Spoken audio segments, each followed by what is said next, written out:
How to use signals in SongTools. Visit your marketplace and scroll down to explore your matched playlists. Bundles are displayed at the top. They are groups of playlists. Individual playlists are below. If you like a playlist, you can send your song by clicking Continue. Record a video explaining the story behind your song, or leave a written pitch. If your signal is not responded by the playlister within 72 hours, you get your credits refunded. Final step, add it to your wish list. Once you've sent your signals, you'll see a Signal tab appear on the left sidebar.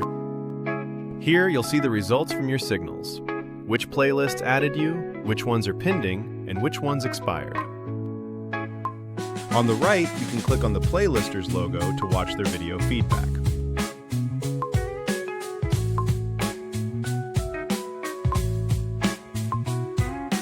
Start scaling your campaigns, getting real human feedback, and growing your fan base. All with SongTools signals.